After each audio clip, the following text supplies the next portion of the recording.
What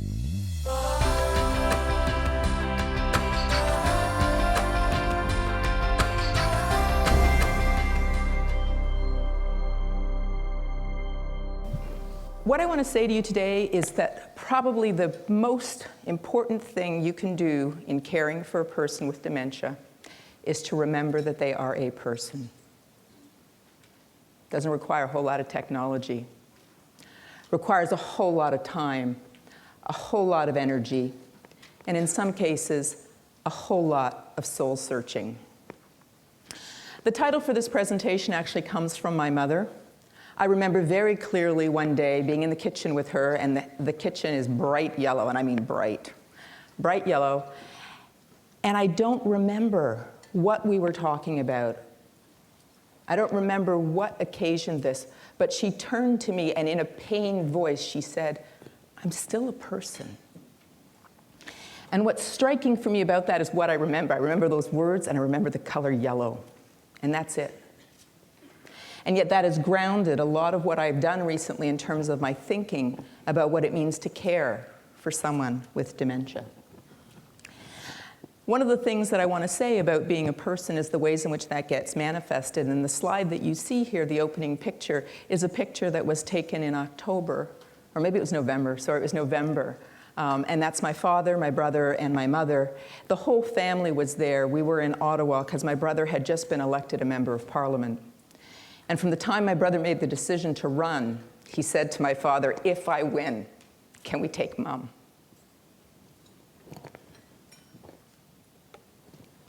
So, what I want to talk today is about caregivers, and I've put it in the traditional context, health professionals, families and friends, but I would actually extend that to say even strangers in some contexts become caregivers if what the goal of the caregiving is to recognize someone as a person.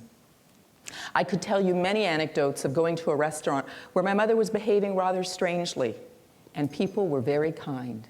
They understood. That's also part of caregiving. I'm also going to talk about the fact that in order to do, I think, really good caring, you need to know yourself. So you have to actually spend some time in introspection. You know, why am I here? What am I doing? Why does it matter? Those are tough questions, and we don't often take the time to think about them. And I think we also need to do some of that work for the people we care for. They're not just biological embodied beings, and they're not just rational beings. They're emotional beings, and they're relational beings. And that's really where you're going to see the emphasis in my presentation today. What does it mean to be a relational being? And then the third part, which is the academic work, which now intersects very closely with the personal work, is I'm going to share with you some of my thoughts and my work on identity. Some of it's going to be tough slogging because it's philosophy, it's theory, but I'm going to try to illustrate it with very concrete examples and cases and try to take you through that. So one of the first things I think you need to think about and ask yourself is, what kind of caregiver do you want to be? And what I put up on the slide there for you is sort of the traditional things that you would expect to see, and these are the kinds of things we look at medical school in terms of admissions. It's the kind of things certain organizations look at in terms of hiring and employment and interviews. And basically what they say they're doing is they're looking to find out what are the unique qualifications and personal attributes that you have to do the job well, or not just well, but better than well. What is it that we're looking for in that person? And those three things basically break down in the way that I've put up there to sort of say you're looking at a body of information. What do you know? You're then looking beyond that to see what are your abilities, what can you do, and your skills. One of the things that I think is interesting is that from my perspective, there's something wrong with this picture, and yet it is the dominant picture of how we look for competent people. And that's because in my work, what I've come to believe is that the most important thing at the end of the day is actually your character traits. We don't talk a lot about virtues in the 21st century, and I think we make a mistake in not doing that. So what are those virtues? Well, I've put up the standard ones if you were to go back in time to the Greeks. We're talking about wisdom, we're talking about justice, courage, and I've got that in red because that's one of the ones I'm going to emphasize in my presentation today. Temperance, compassion, humility, and integrity. So what I do is I think about that category of abilities. And from abilities, I move to think about aptitudes. And from aptitudes, I move to think about emotional intelligence. And emotional intelligence gets me to character traits. And character traits gets me to virtues. And what I want you to think about when you do your job, and if you should ever have the privilege of hiring people to do the job alongside you, is that you look at the person. Who are they? What do they stand for? What do they believe in? That's going to tell you a whole lot about how they'll be able to care for. Yes, you need knowledge. Yes, you need abilities. And yes, you need skills. But you also need to be the right kind of person. And you know, the funny thing about that is we know that. And yet we don't pay attention to that in a number of contexts.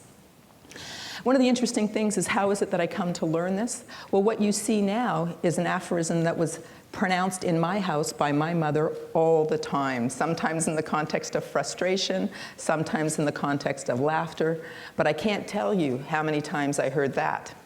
I heard a lot of other things like daft as a brush, slow as molasses in January, and the things go on. But what's interesting is those are the things that make up a person. Those are the things you hold on to. So what I want to do is I want you to think about what it means to care for someone who says, I want to go home, by which she means I want to go to her childhood home. And in a Canadian context, we need to remember that many of us are either first-generation Canadians. I am a first-generation Canadian, which means that for many of us, our parents are not Canadians. What happens when a person accuses somebody of stealing their valuables? What happens in terms of caring for a person who has started to physically assault others? And what do we do when a person stops eating and it's actually potentially threatening to their life? Now, if I tell you that this person is a patient with a cardiac problem, you're going to give me one set of answers. If I tell you this is a person with, I don't know, an obstetrical problem, but I think there's some competence issues, you might give me another set of answers. And if I tell you that this person has some form of dementia, you might be giving me a different set of answers yet again. So what's happening? What's happening in that transition? What set of assumptions are you bringing to bear when you say, I know something about this person, and therefore the way in which I'm going to respond to either the behaviors or the statements is going to change? So one of the things that I want you to think about then is, in the abstract, when I do sort of my formal teaching around ethics, this is what I would put up and present as a sort of an ethical framework for decision making. That's not today's topic, and so I'm not going to take you through that, but I am going to pay attention to the very first step. And the reason I want to pay attention to the very first step is that's the step at which you start engaging with all kinds of assumptions about how you're going to solve your problem. And one of those assumptions is, who's the person I'm dealing with? And in my experience, when I used to work full-time in a healthcare setting, one of the things that was actually quite distressing to me was to see how many people would actually skip this step. Now, that sounds unusual to say you would skip the first step to identify and clarify the ethical problem, but people actually did. Why? Because somebody would come along and tell them what the problem was, and off they went to fix it, whatever that meant, without actually stopping to say, well, maybe the problem I've been presented with isn't actually the real problem. In fact, maybe the problem I've been presented with isn't even an ethical problem. Maybe it's an administrative problem. Maybe it's two people who don't like each other, and all of a sudden it's got the label of, oh, we've got a big ethical problem. Let's go see the ethics committee or the ethics consultant. It's got nothing to do with ethics. It's a very, very important first step. And how you do that first step obviously influences every step you take after that. So I want to spend a little bit of time talking to you narrowly about that first step, and only that first step. Moral uncertainty. The work I'm presenting right here is actually not my work. It's work by Andrew Jameton in nursing. And one of the things that's really important is that he invites us to think about what kind of a moral problem do you have, and how you understand what kind of a moral problem you have also influences what you're then going to see and what you're then going to choose or choose not to respond to. And so when he talks about uncertainty, you're really looking at a situation where you're just not quite sure what the right thing is to do. In the case of my mother, at some point, it was clear that she needed to be institutionalized, and As you can imagine in most provinces, but it's certainly true in Quebec where she lives, there are wait lists. You can't just all of a sudden have a need to be in care and assume that that need can be met and or responded to. And those limitations can be in both the private or the public sector.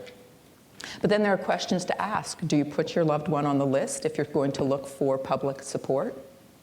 If you have the resources, do you take a spot from somebody else who may not have those resources? So maybe both patients are equally needing of the care, but one person has more personal resources than another, and you're actually never going to know that.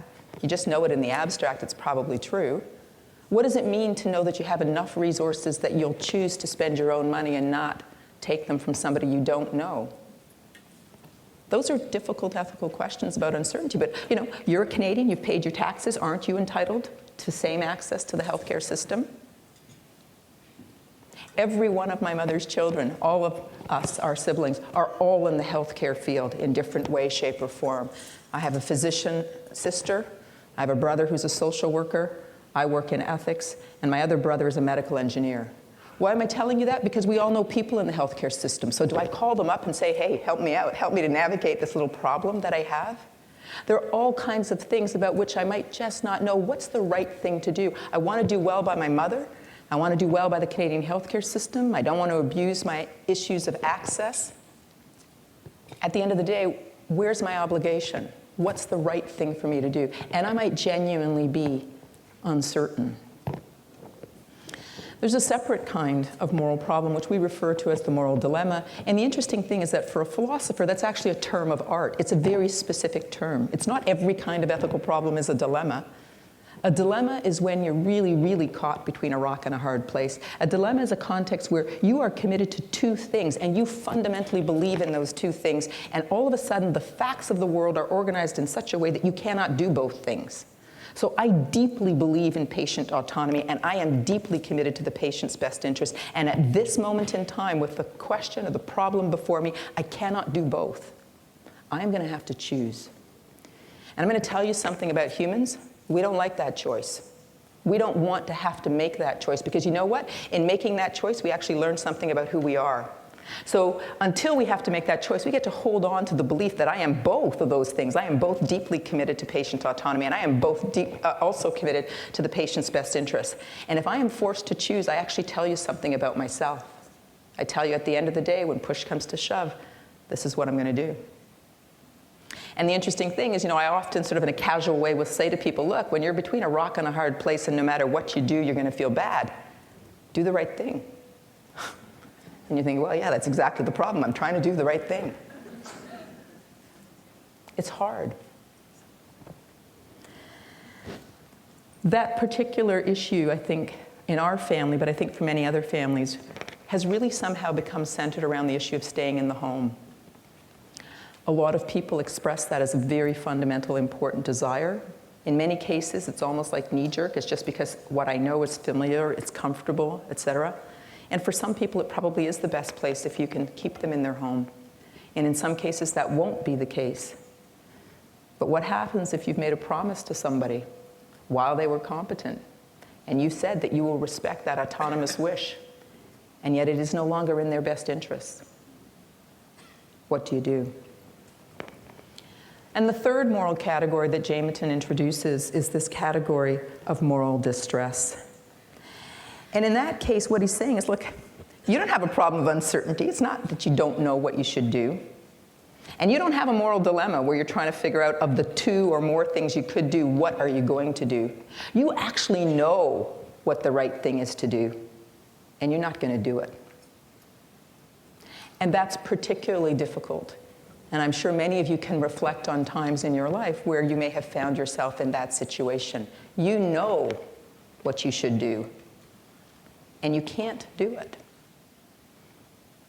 And in this area, narrowly, health care for the aging; more broadly, health care for all Canadians; more broadly still, all kinds of social supports and services, we don't have enough money. And the bottom line is, I can keep calling for funds just like anybody else can on their favorite issue or priority. But unless you're get involved in the business of printing money, and I mean that in the context of illegally, right? What you have is you have $1, and you've got to divide it up, and you can only put so many dollars towards whatever the important cause is. And so there will be times where you will not be able to do that. So at the end of the day, what do you want to do? You want to ask yourself, again, what kind of caregiver do you want to be? And here I'm trying to answer the very same question, but in a different way, through a different lens. And here what I'm suggesting is that you need these resources. You need to be able to draw on this for your problem solving. And so I've put them sort of under these 4 broad sweeping categories. And again, this is work I'm borrowing from others, where they're talking about the importance of moral sensitivity, which is the ability to interpret the situation and identify the moral problems. You'll recognize that as step 1 in your ethical decision-making framework. Moral judgment, and though that's still an intellectual ability, it's a different ability from the ability to recognize what the problem is, to actually be able to make a judgment about right action. And then you have moral motivation and moral courage, which I put together in some sense, because it actually has to do with those traits of character that I said were very important and that don't often make it on the list when we talk about what it is that we're looking for in caregivers writ large, whether they be professionals who are hired to do this work, or they're just family members, friends, colleagues, neighbors, and even distant strangers. So in that context, what do you do to incite the motivation and the courage to do the work that needs doing? I'm just going to say very briefly a little bit more about each of those points. So when I think about moral sensitivity and I think about this ability to interpret the situation and to identify what kind of moral problem I have to deal with, I think one of the things that becomes really important is to understand that when I talked about moral uncertainty and I talked about moral dilemmas, this is where this becomes a skill. I hope one of the things you're already taking away from this is how much time I'm talking about. You know, if I could prescribe something, I'm not a doctor, I can't prescribe anything, right? But if I could, imagine if I could prescribe time, right? That's what this person needs, time. So in the context of moral sensitivity, in terms of looking for this ability to sort of identify what the moral problem is, it will help you with moral uncertainty, with moral dilemmas, but it's not going to help you with that 3rd broad category, which is the moral distress. So the second one was the moral judgment, thinking about making a decision between right and wrong. And that's where some people, although they don't realize it, they actually start doing philosophy, right? And philosophy sounds threatening, so then we talk about they start doing ethics, which is a branch of philosophy. And then we just talk about having moral beliefs. Everybody knows about that, right? You learn that from your mom, you learn that at school, you learn that in the workplace. And so what happens in that context is you actually start trying to figure out, what should I do? And all of you live by some kind of set of ethical principles or rules. And some of you will be able to articulate that. You'll sort of say, look, I'm always thinking about the greatest good for the greatest number. I'm not just caring for this one patient in front of me. I have to be worried about the next patient walking through the door. You have a framework. You may not yet articulate it in a particular way, but you have a lens through which you're beginning to look at something when you're trying to make a moral judgment. Other people will say, no, I'm not looking at that. I'm deeply committed to specific rules and duties, and one of them is truth-telling, or another one is promise-keeping, and I know that. And so when I have this problem, I know exactly what to do because I know the rule, and I'm going to follow that rule because I've made a commitment to that rule. That's how I live my life. That says something about who I am. You know you can trust me because when I make a promise, I keep it. The last 2 were moral motivation and moral courage. And the problem with that, as I already alluded to, is that ethics actually can't help you with that, at least not as an academic discipline. And the problem is that if you lack sufficient moral commitment, and notice I've said sufficient because obviously this is on a gamut, if you lack moral motivation and ultimately moral courage, you are at risk for moral residue. Moral residue is something that I wrote about with George Webster, a colleague in clinical ethics. And the thing that we write about and talk about there is that moral residue is what sticks with you for a lifetime. Moral residue is there was something you were called upon to do, and for whatever reason you didn't do it. You didn't stand up. Something was said, something was done, you knew better. And when I say that, it's not a criticism, right? People live and work in very difficult and complicated times. Many of you will know, I'm from Dalhousie University. We've been living a very difficult time at that university with respect to issues around sexual assault. There are people who knew. There are people who didn't do. And I don't need to find them. I don't need to know who they are. I know that they know who they are, and I know that they will experience moral residue. And you know what? The thing about that is you can never get rid of it. There is no way to get rid of it. In the paper that I wrote with George Webster, we actually include a case study about a student who, in the context of their medical training, was instructed to do a pelvic exam on a woman who was unconscious. She did it. She knew it was wrong. And she is still suffering from the fact that she did it. Because in the moment, at the time, she didn't know how to push back against the authority. She wanted to graduate. She wanted to be a physician. She was told to do something she didn't want to do, didn't know how to do. And when she talks about that, she says, I feel like I've been raped, and I can never get clean. Why? Because she learned something about herself on that day. And that's the thing about ethics. You are always, if you are open to it, learning something about who you are.